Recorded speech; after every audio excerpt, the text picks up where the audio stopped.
listening to the Apple and Biscuit Show with Jason Nicholas and Dr. Neil Hillman. Hello, and a very warm welcome to the Apple and Biscuit Show. I'm Dr. Neil Hillman. And I'm Jason Nicholas. We're two experienced film and television sound professionals with an insatiable curiosity for everything and anything aural.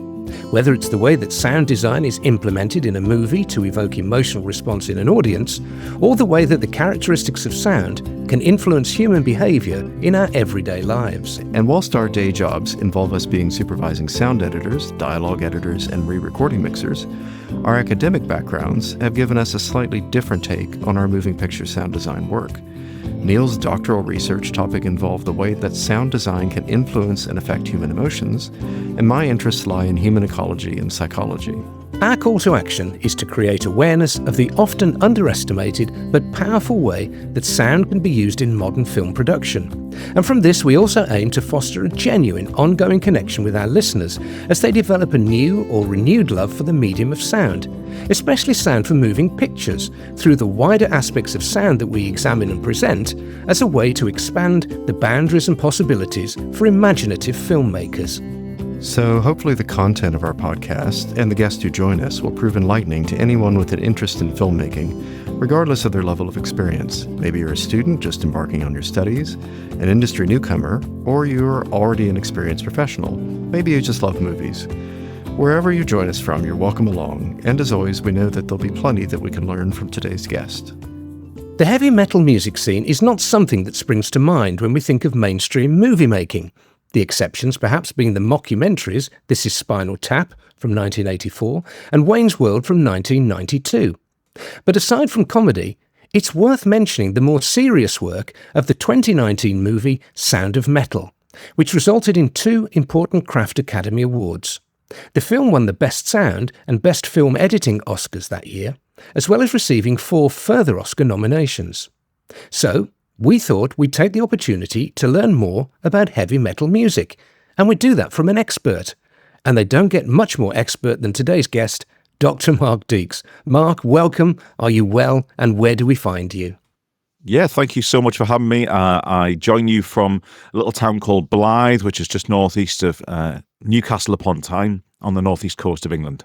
Mark, your Ph.D. on national identity in Northern and Eastern European heavy metal makes for genuinely interesting reading. And I have to say, so does your CV. At school, you passed formal music examinations for piano, viola, guitar, and music theory. You have a music degree from Leeds, obviously the Ph.D., also from Leeds, 30 years of teaching piano. You're an arranger and musical director for well-known artists and ensembles such as the Royal Northern Sinfonia. You've conducted choirs of over 300 people, and you're a member of what you describe as a quite well-known heavy metal band who are signed to a record label. So, given the traditional route your music training seems to have taken, how did the interest in heavy metal start? I guess like a lot of teenagers, at school, someone gets a hold of a tape or a CD of a band that someone's stumbled upon, and the next thing you know, everyone's passing it around, getting copies of it like you used to do. Bands like Metallica and Megadeth and Alice in Chains and Faith No More, these were the bands that were getting passed around the class at school. Seems to be the 30-plus year phase my parents are still hoping might end one day. In our podcasts, when we talk about music, it's broadly about scores used in film. And other than the examples that Neil just mentioned at the start, metal music isn't something that often finds its way into movies. Or when it does, it's often placed in a film in a quite expected, stereotypical way, like, oh, the demon horde is coming, better slap on some metal music here for a bit. Do you think there's a place for a more nuanced understanding of what this kind of music in particular can offer to storytellers on screen? I mean, absolutely. One of the things I talk about when I speak is the sort of stereotypes around rock and metal music. We often get told by the world at large that rock and metal music is angry and aggressive and violent. And, if we want to be calm, we have to listen to classical music or jazz or ambient music. And I often joke that if you see on TV and film a crime being committed, there's usually metal or hip hop in the background because that's what criminals listen to. It's naughty music. Unless the criminal is quite posh and esoteric, and sometimes they listen to classical. So I think that the stereotypes are stereotypes for a reason. They're self-fulfilling by this point. in that no one dares to show metal in any other context sometimes. What metal does for me is not violence and aggression. It is cathartic and uplifting. So I think we have to remember that how we react to any style of music is an individual reaction. It's not a black and white situation. Heavy metal as a collective term is a tremendously popular genre of music, but there's still a preconception, as you say, for many people that it's one of the most challenging and at times almost inaccessible forms of music, at least to any but the hardcore fans. And so many subsets of the genre have sprung from the original heavy metal music that was first heard being played by Black Sabbath in the late 60s and early 70s in Birmingham. That's my hometown, by the way, and a city that was at the time heavily industrialised and a part of a region synonymous with mechanical engineering factories that carried out what was colloquially known as metal bashing. Hence, I suppose, the term heavy metal.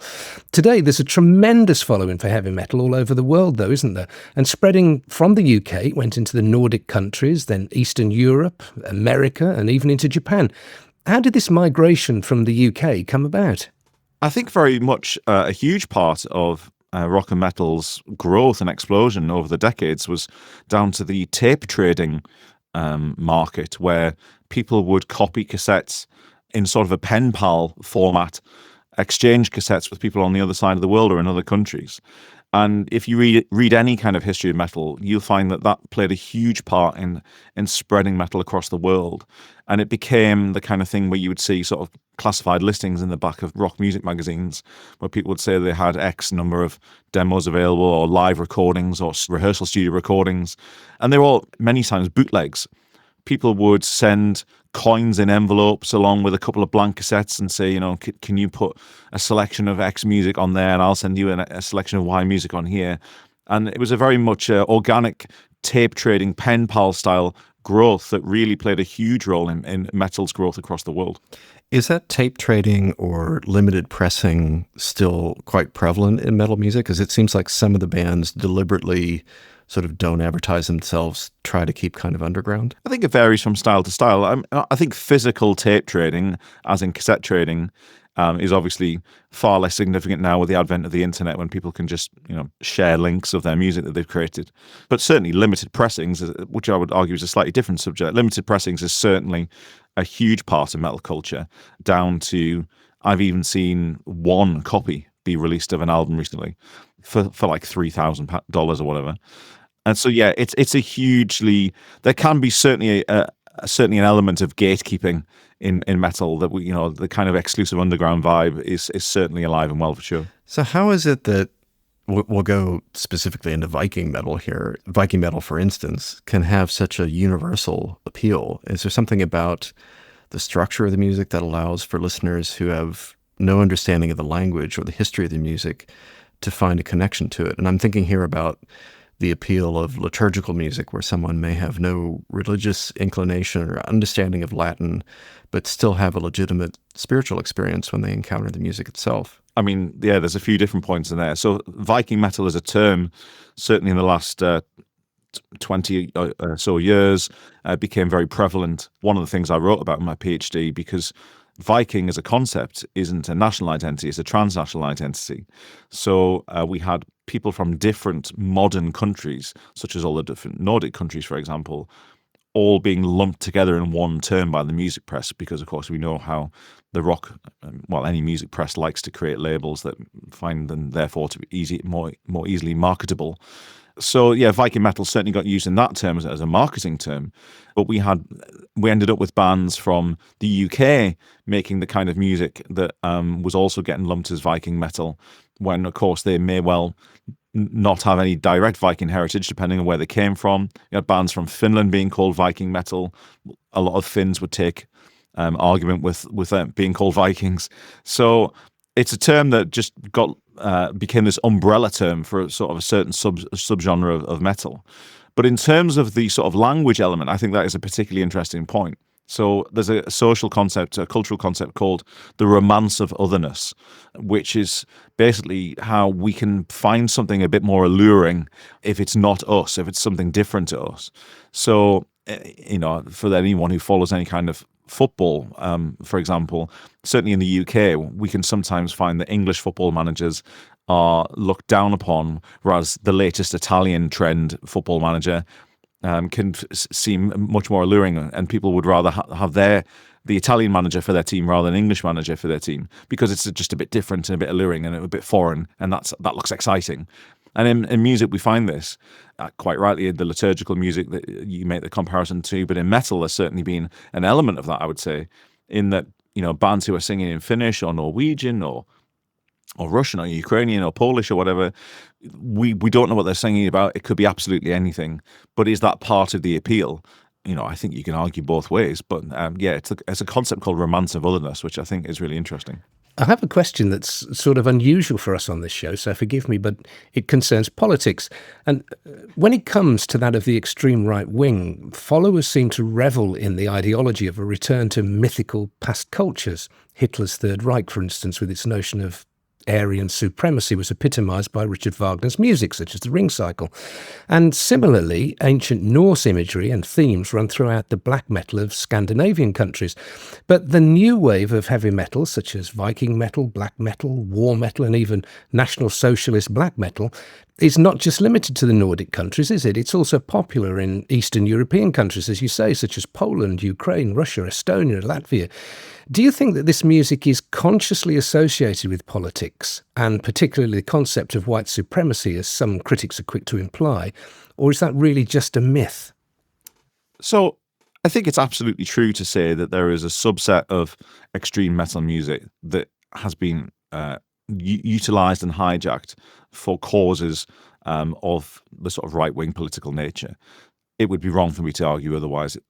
As you correctly identify, NSBM, National Socialist Black Metal, is a thing. Does that mean that all black metal is National Socialist? Of course it doesn't.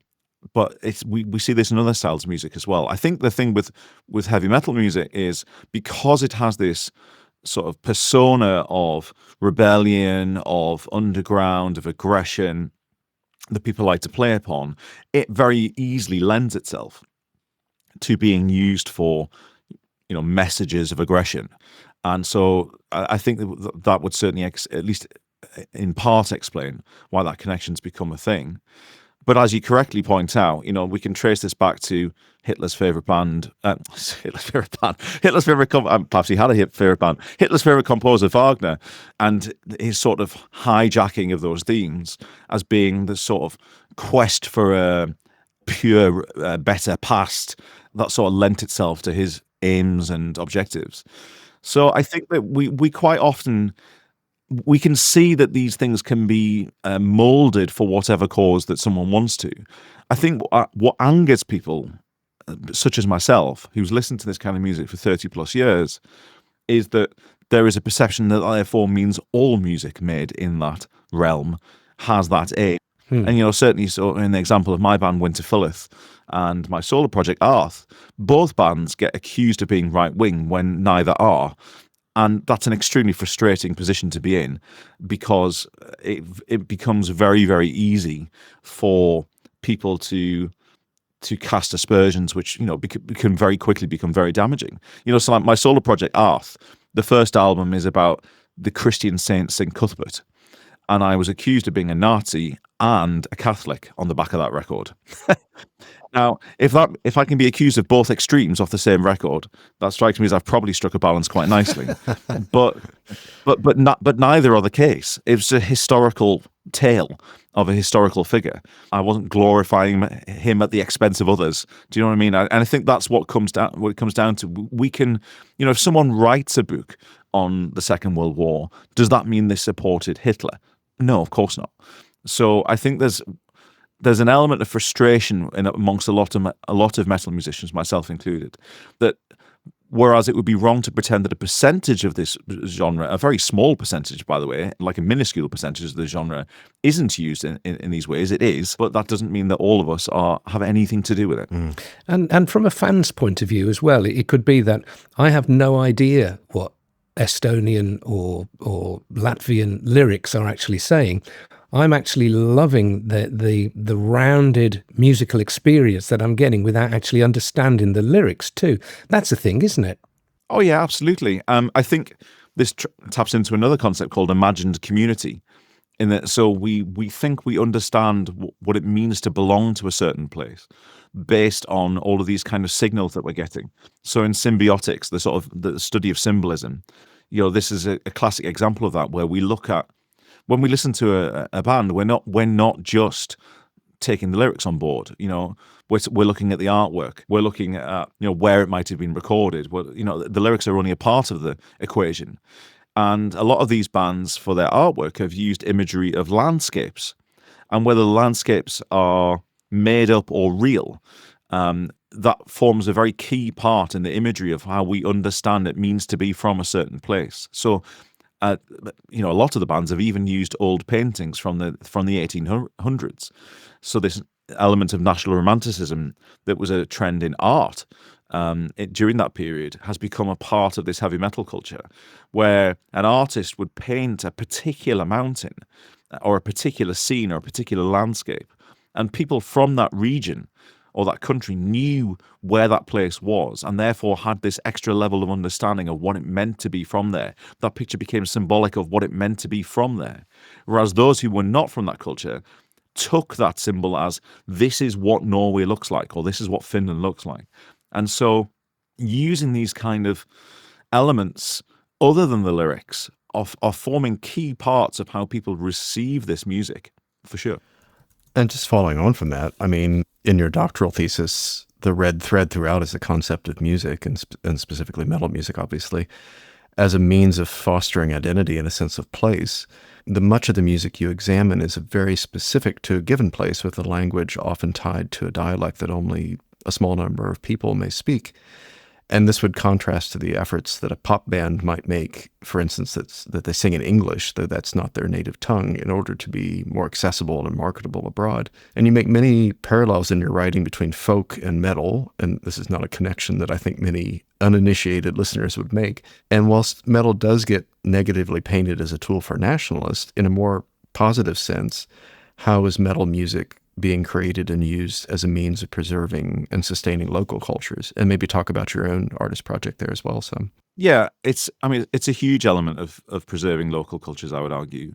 I think that the argument as to whether a band chooses to sing in English or their native tongue is a significant one. It's a big decision for a lot of non-English speaking bands.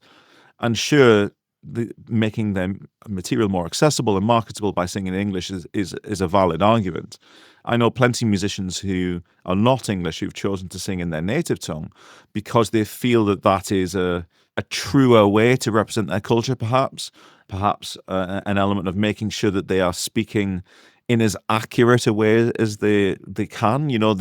The element of compromise of translating their native tongue into English is something that some bands don't want to go down the road of, which I completely understand. So I think it's about finding as accurate a way as possible to represent where you're from, whilst I think some bands will openly say, no, we don't really care whether this is popular as such. We're making this for us. It's an expression of our history, an expression of our people, our region. And as you say, the connection between folk and metal is huge there. It really is a huge overlap in how folk music is taken as a representation of a history of a people, of a region. And metal is taking that sense of desire and longing to preserve that and just replicating it with a different style of music. There's a huge thread between folk and metal in this area. Judgment.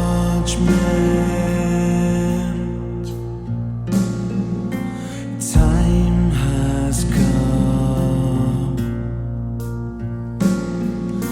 Chosen the appointed hour.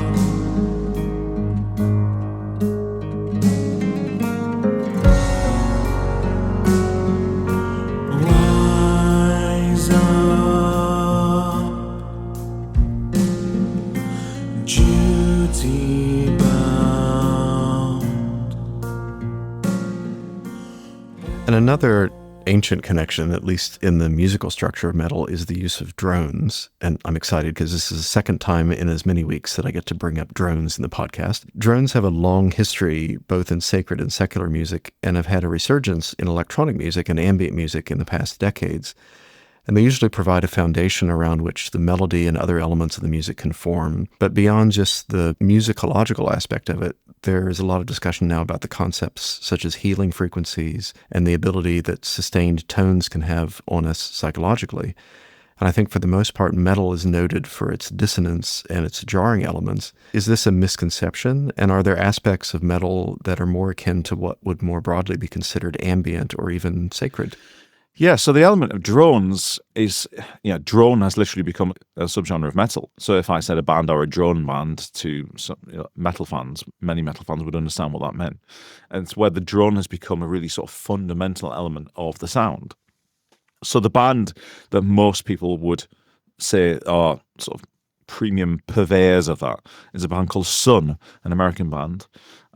If you ever see that written down, you'll see it spelled S-U-N-N, and then there'll be a little zero and some right-handed brackets. It's a long story.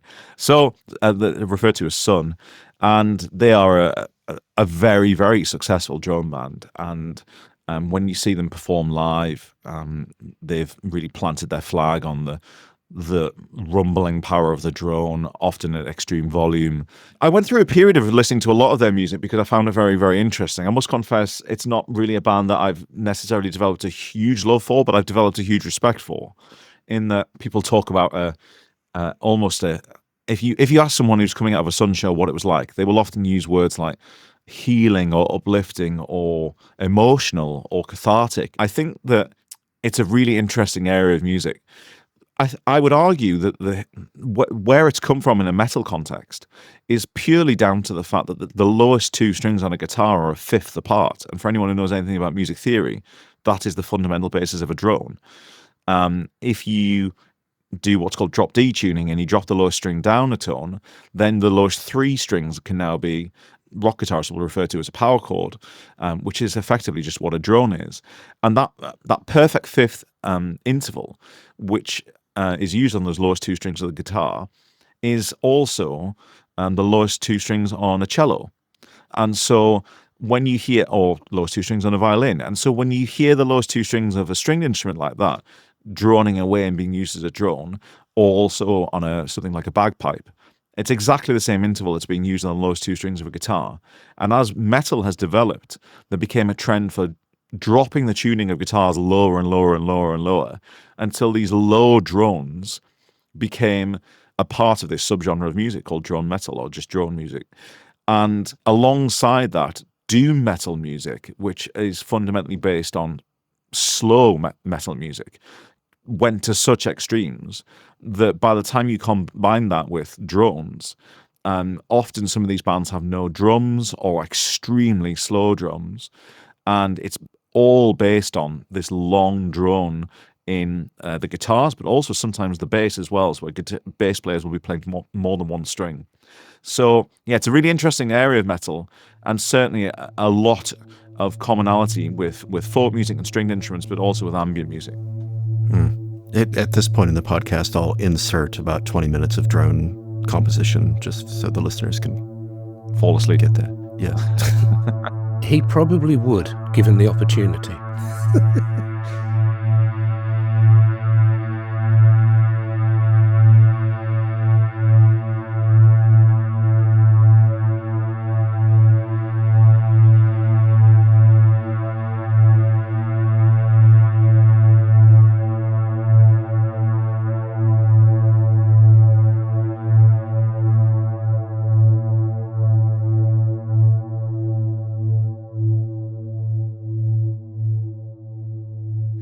Mark, if we go back to the connection between folk music and heavy metal, many of the Viking metal bands that you've written about are drawing on texts that emerge from oral traditions and bardic tales from hundreds of years ago.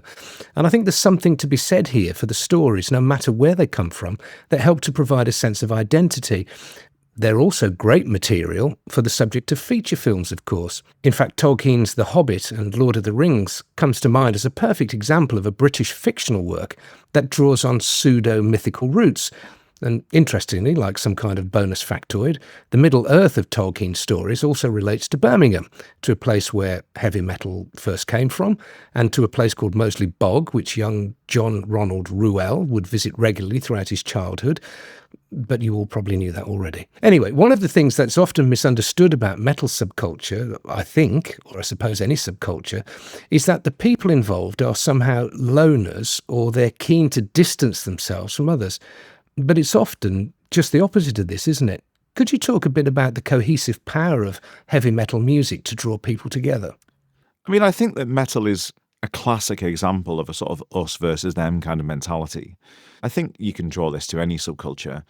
Certainly, I mean, my other passion is sport, in particular football, so you forgive my comparison to that. But when people support a particular team or support a particular team in a sport or a particular individual, it's immediately you versus the world kind of thing. And when a crowd all support the same team or individual, there is a sense of this concept I mentioned earlier, imagined community. You all feel like you belong to the same thing because you are all supporting the same team. When in fact, of course, in reality, there is a huge subsection of society across there with all kinds of different interests, ages, characteristic traits, and so on. So heavy metal music really, I think, plays into that. You know, I think there's a lot of sort of the fists in the air kind of vibe of like, come on, let's have it kind of thing, which lends itself very much to, you know, we know we're into an underground style of music. We know we are into a style of music that people, Joe Public on the street, have very little understanding of. And that's okay. There's a pride in that. And, you know, I think I'd be lying to say that there's not, therefore, a sort of pecking order kind of established that we get it and they don't kind of thing, and that's okay. You hear the term normies sometimes used, you know, the normal people on the street don't get this. But heavy metal and its sort of powerful, rabble-rousing kind of vibe certainly lends itself to an us against them kind of mentality, and I think it's just perfect for that. So shifting gears here a little bit, you're well known for your work as an arranger and a musical director for professional artists and bands, and also with famous ensembles such as the Royal Northern Sinfonia, but you also directed huge Zoom choirs during the lockdown in the UK. What did that experience teach you about our love as humans to make music with the one instrument that we all possess, our voice? Yeah, I mean, I've run choirs for so many years that I thought I'd seen it all until I ran choirs during the pandemic. I think the first thing to say is when the lockdown started, many choirs immediately shut down. And I understood that because that was easily the easiest option to take, because running a choir on Zoom is not for the faint-hearted, because the technology just doesn't allow for lots of people to hear themselves singing at the same time as each other in perfect sync. I know that there are people trying to develop the technology, and I know that there is some technology that is on the fringes of being able to make that happen, but it's certainly not, you know, publicly available. It's more sort of commercially available to studios, etc. And the average member of a community choir certainly doesn't have access to that. So I knew that all they were going to be able to hear was me playing music down the line to them. So whatever I created was what they would be able to sing along to. Now, we had recordings of previous shows, so that was great. So they could effectively sing along with themselves and each other. But in reality, it was me, the piano, and whatever sort of recordings I made of lots of voices of me singing on top of each other that they could sing along with. Because once we were on the Zoom call, the only person they really could hear them singing was themselves. They couldn't hear each other singing. However, what fascinated me about it was, despite having really taken the fundamental element of singing in a choir away, as in singing together, many people were crying and were hugely emotional because they could see 100 of their friends on screen singing. And the fact that they could see each other singing was still somehow enough. And whilst I also always knew that the communal shared experience of community choirs is a hugely important component, I feel that it taught me that that was in fact the most important component. The first Noel the angel did say was to certain poor shepherds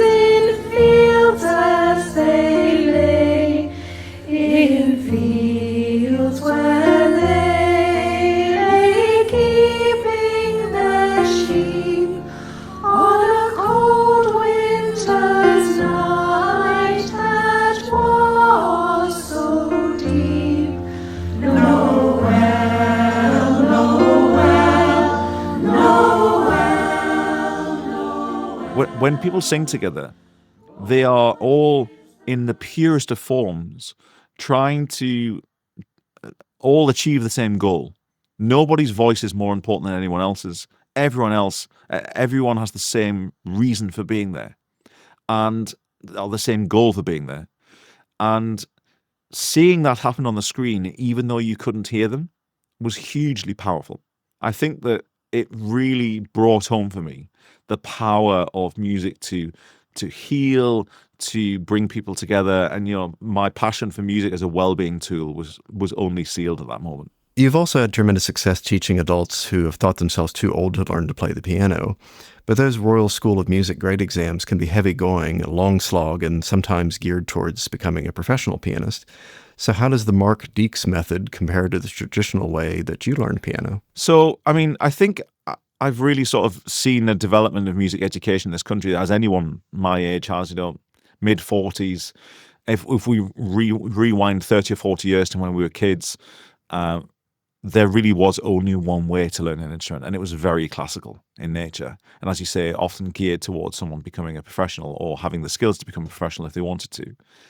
And over the years, because I've had a passion for teaching adults rather than kids, I've had thousands of conversations with people who are now aged 40 to 80, who once upon a time attempted to or would love to have attempted to learn to play an instrument, in my case piano, but were put off it for reasons such as not liking classical music, not wanting to play endless exercises like scales, having a very traditional old school music piano teacher who rapped their knuckles if they made a mistake, who taught classical music because that's how they were taught, and there wasn't any kind of perception of value in any other style of music in terms of music education.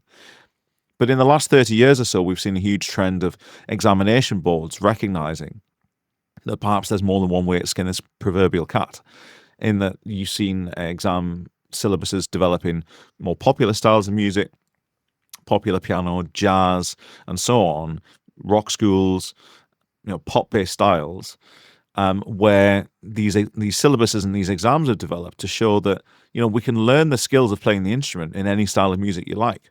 And so how I have always done this for the last 30 plus years is the first thing I say to any piano student when they start is, what music do you like? And you see the look on many faces of adults who would never ask that when they were a kid and they got sent to piano lessons, because there was only one way at that point. And lots of piano teachers will still just blindly replicate the old traditional formats. And there's not to decry that, but there's more than one way to do this. And so my first question is always, what music do you like? And whether you want to play Black Sabbath or Bruno Mars or Beyonce or Beethoven, it doesn't bother me. Like, I will teach you how to play piano through the medium of any of those, because you can. There's more to how I do it than that, but that's where I start. Because if I can't make someone excited to sit at the piano, then no technique or skill that I can possibly show them has any benefit, because they're not at the piano.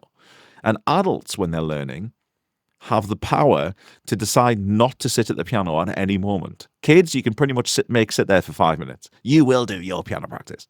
Adults, they will put the bin out rather than play piano if they're not enjoying it. And they will procrastinate and do anything but. So I have to make it so the adult wants to sit at the instrument. And the best way to do that is get them playing music they love. And then we'll worry about everything else after that.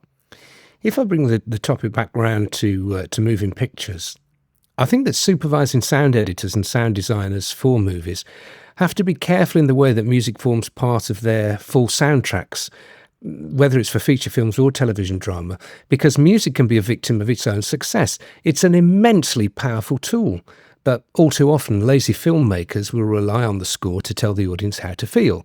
Here's some music in a minor key. In case you didn't get it, it's time to feel sad. Or here's some music in a major key. Hey, wake up, it's time to feel happy. And naturally, any film composer would be pleased that their work is standing out like a tall poppy above all the elements of a soundtrack. But it almost always comes at the expense of interesting atmospheres and thoughtful ambiences, because usually there's no room for sound design alongside a traditional score. As an example, I offer you most movies with music by Hans Zimmer, where, in my opinion, more often than not, the adage less is more would have been a welcome consideration. But this power of music to assault the senses can also soothe. And that's the very quality you're putting to such good use in the group work and workshops you run, isn't it? Away from any involvement with movies and having music in isolation as an uplifting force. What do you think it is about listening to music, learning to play an instrument, and perhaps even more therapeutically, making music together in groups and choirs, that carries so much benefit to our mental health and sense of well-being? I mean, I think it's a huge area. I often say that music is the most underutilized well-being tool we have. And I think the reason for that is I spend quite a lot of my time around sort of workplace well-being environments or other well-being practitioners and speakers who are teaching people new ways of improving their well-being that often involve needing to explain what a thing is before they can start. Here is a new journaling technique. Here is a new breathing technique. Here is some new yoga development or whatever. And this is not to decry any of those things. But in all of those cases, you need to explain what the thing is before you can start to explain the benefits. I don't need to explain what music is to anyone. You already know what your favorite music is. You already know how it makes you feel. That is the starting point. And whatever genre of music that is matters not to me. My passion is to get you to remember that your favorite music is there and not just treat it as a background noise. And so one of the things I talk about a lot is how music is a memory marker of our lives. And I often challenge people to think of particular times in their lives or scenarios where a piece of music is part of the memory. And that can be, kids and their grandparents having a song sung to them, or the parents, your first gig, your first record, the first time you went to a club, your wedding songs, your funeral, someone's funeral, birthdays, special occasions, but little things like, what song do you like to sing in the shower? What song do you like to drive with? Or what genre do you like to drive with? Music becomes intrinsically attached to memory. And so when you remember that, and when you take the time to remember that, one of the things I encourage people to do is start treating music in a way that benefits you. Often I get one of the things I get people to look at the playlists they've saved on Spotify or Apple Music or whatever and say, look at the names of your playlists and see if they include a genre name or a decade, a particular occasion like someone's wedding, or an activity like running. Here's my running playlist or my cooking playlist or my gym playlist. And lots and lots and lots of people, their playlist will fall into one of those four categories. And particularly the activity one. If this is a set of music you're going to have on whilst you do this activity, that suggests to me that the thing you're doing is the activity. You just put the music in the background of it. And there's nothing wrong with that. I do that, right? We all do that. But do you have a playlist of songs that make you smile? We all have songs that we know make us smile. Why are they not collected together in a playlist called Songs That Make Me Smile? Do you have a list of songs that remind you of someone you love? We all have songs that remind us of someone we love, but why are they not collected together? And when you start creating playlists with that kind of mentality, that means that when you wake up feeling sad, you have a go-to well-being tool ready to go. When you wake up feeling a bit sad and reminiscing of someone you've lost, perhaps, you have a list of songs ready to go. Perhaps you've had an argument with your partner.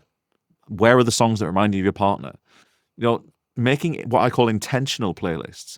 When you have mood X and want to feel mood Y, have the pieces of music ready that do that. And that is a 5-minute job. But people don't do that. They treat music as a background noise. So, there's so much more I could say on this subject, but I think that music is part of who we are, and many people have forgotten that. And when you're composing music, are you consciously trying to make music that fits into that kind of category, or something that will be memorable, or something that will fulfill a specific purpose with someone? Or I suppose that's very specific to the individual that's listening. Yeah, I tend to think that I make it for myself first, and that's a cliched musician answer, but it's true. I think that different pieces of music that I create are for different reasons and in different contexts, and also at different times in my life. And, my wife will tell me that I created 2 albums of solo piano instrumental music about 10 years ago. And my wife will tell me that she can tell I was depressed when I made the second one. Just the first one's really uplifting. The second one's really depressing. You can't tell you were struggling at that point, which is true. So she thinks that, I mean, obviously she knows me more than anyone, and she can hear the context of it and has that context of it. But yeah, I don't feel that I intentionally make music to try and affect someone's emotion, someone else's emotion. I think it's more an internal to deal with my emotion and what I'm dealing with at that moment. Mark, you've also been painfully open and honest about the way music was instrumental in your own recovery from an incredibly distressing and challenging time in your life. How did you draw comfort, solace and strength from music under the most difficult of circumstances one could imagine? Yeah, I mean, for those who don't know the story, it's a story that, you know, many people will identify with without ever having spoken about it, because the subject is something that the vast majority of people don't speak about publicly or even with their friends and family. Yeah, 4.5 years ago, after already having a few years of occasionally feeling low but not really knowing why that was, myself and my wife Angela, we lost our first daughter, who we named Laurie, mid-pregnancy, about 21 weeks in. And it was a situation known as a TFMR, a termination for medical reasons, which is this subset of baby loss where you are given a diagnosis that is, you know, utterly bleak for your child, but legally it's your call as the parents to decide what to do. And it's a very, very guilt-ridden scenario to be in. And the song that was playing in the hospital reception when we found out the news was the song which was our first dance from our wedding. And for someone who was so in tuned and obsessed by music, that was a lot to take in. That the song that was our happiest memory was now our worst memory. And that, as I say, took a long time to try and process. Over the subsequent months, I started to have increased panic attacks and my anxiety was off the chart. It's also worth saying it was 10 days before the first UK lockdown. So we were dealing with this during that period as well. And I knew that music was going to have to play a role somehow in how I tried to process it. But what I was really feeling more than anything was I couldn't cope with this awful thing happening if I didn't try and make something positive come out of it, because I can't cope with the awful thing just being the end of the story. So I was writing a project called Arth, which I mentioned earlier, which is an old Northumbrian word which means my native land, because of my interest in how music represents where it's from. And as I said, I was writing about Northumbrian history, and I certainly didn't want to now shoehorn a song about losing a child in, because that would have felt crass and wrong.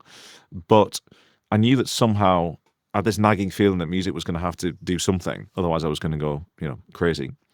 And my brother-in-law and sister-in-law had a star named after Laurie, and we didn't know this until this beautiful ornate star chart arrived in the post with the coordinates on of where this Laurie Deeks star is.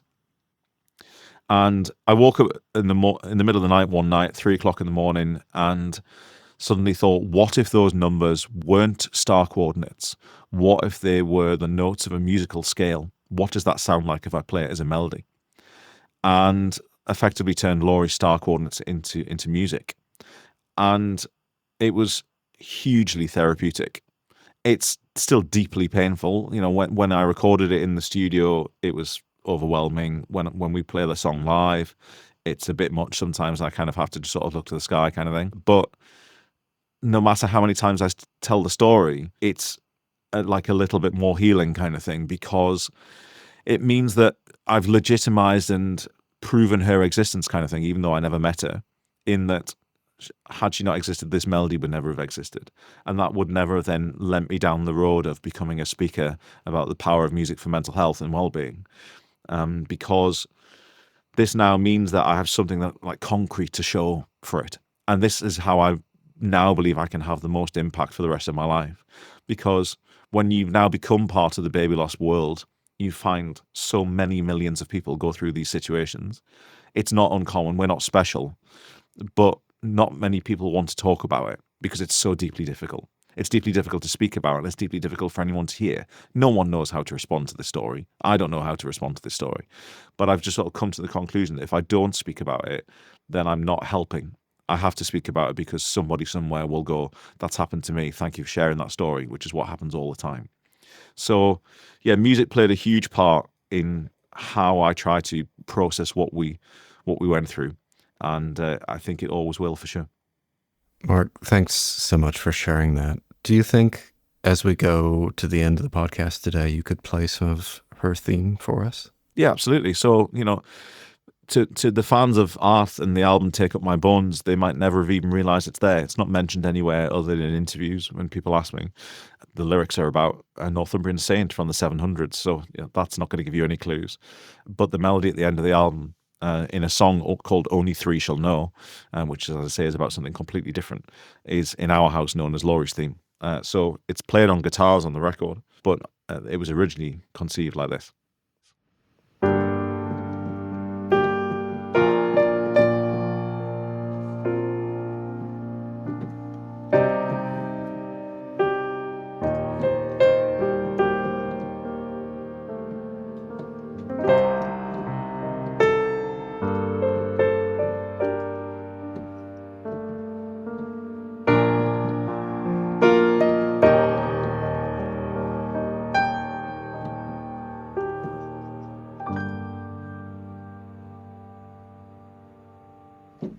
Beautiful. And as one of those parents who has lost a child but has been fortunate to have a child subsequently, I really appreciate that. And you have had a child subsequently, haven't you?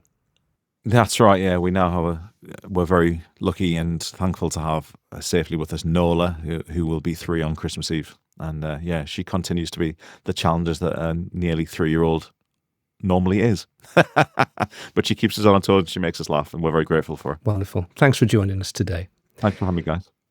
The link to Dr. Mark Deeks' website is on today's show notes page, which will give you Mark's contact details as an inspirational speaker, a musical director, and access to his best-selling book, Not Another Piano Book, How Everything That Stopped You Playing Like a Legend So Far Shouldn't, along with a link to enrol on one of Mark's online piano courses.